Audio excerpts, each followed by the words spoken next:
Jocelle Batapa-Sigue believes that we must embrace our differences to be united as a nation. Because for Jocelle, diversity is our strength. Good afternoon, Attorney Jocelle. Good afternoon, Ms. Becca. Good afternoon to everyone. What a pleasure hearing your story, like the things you're doing for our country. Thank you. I'm glad to be here. It's part of my calling, my mission as an ICT countryside advocate. How you started being so in love in your helping our country? Yeah, well, in 2004, I ran for public office as a city councilor of the city of Bacolod in the province of Negros Occidental.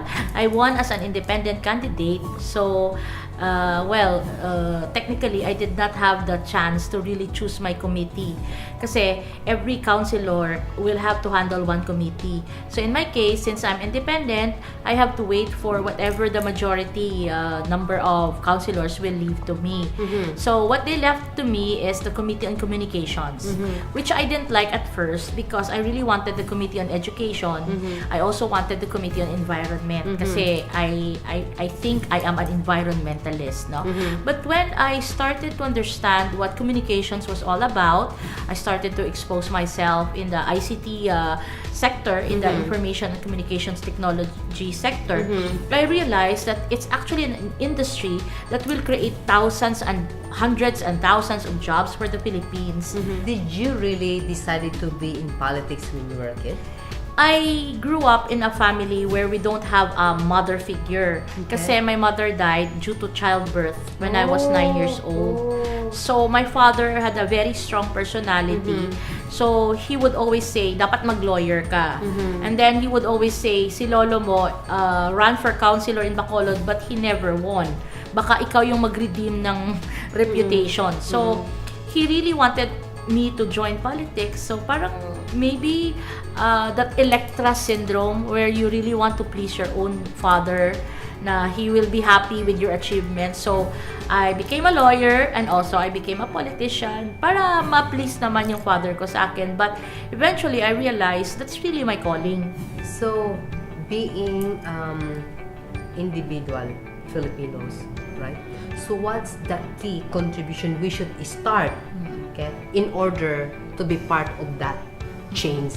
We have to be very conscious in everything that we do without really pressuring ourselves. But we have to realize that everything we do reflects on our city and also reflects on our country. Kasi ang nangyayari is we're trying to pinpoint our weaknesses rather than our strengths. For example, weakness natin, yung diversity natin. Iba-iba tayo, iba-iba yung salata. May Ilonggo, may Cebuano, may Waray. For me, it's a strength. Because diversity is a strength. Yes. We are a country of so many dialects. We are a country of so many different types of subcultures in each of our cities and provinces. And if you put it all together, para sa akin, it's a very strong tapestry of a nation that is ready to embrace what the future will bring. So, yun, kailangan each and every one of us must realize that we have our duty to, of course, our God. We also have our duty to our family, but we also have our duty to our country. So really, what's your dream for Philippines?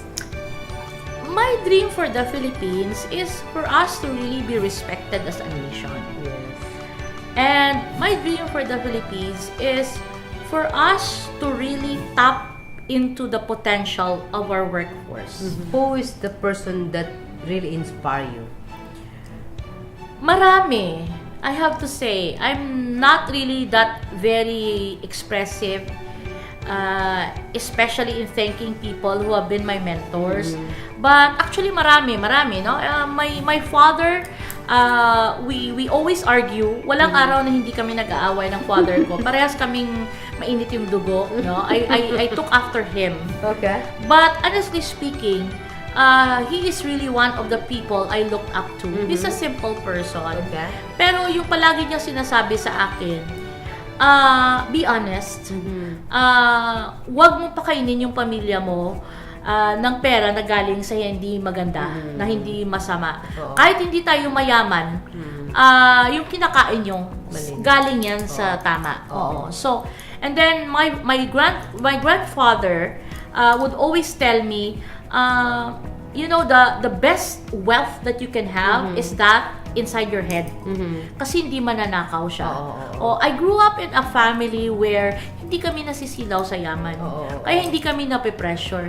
Hindi kami nape-pressure. Parang kung ako yung tatanungin mo, mas kayamanan sa akin yung pinaghirapan mo. I'm not a person na parang titingalain kita dahil anak ka ng mayaman at wala ka namang ginawa para paghirapan yung yaman mo. Mas titingalain kita kung hindi ka anak ng mayaman, pero ginawa mo lahat-lahat para maging asensado ka. Yun yung para sa akin. Yun yung mga taong I look up to. Okay. What's next to you?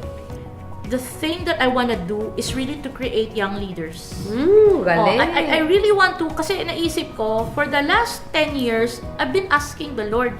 Sabi ko, bakit ang dami-daming fellowships? Yung mga senador nga dito, yung mga kung sino-sino dito, hindi nga na-expose ko. Diba? Ang dami kong natutunan. Eisenhower Fellowships, Asia Society, I'm a seasoned Toastmasters, ang daming exposure ko.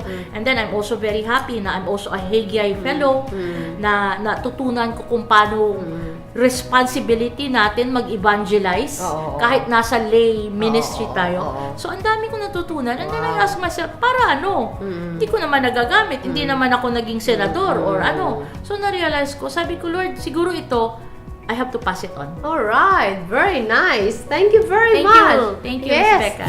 Every success has its struggles. Every dream has its trials and tests. Listen to their stories because if they did it, you can also be called self-made.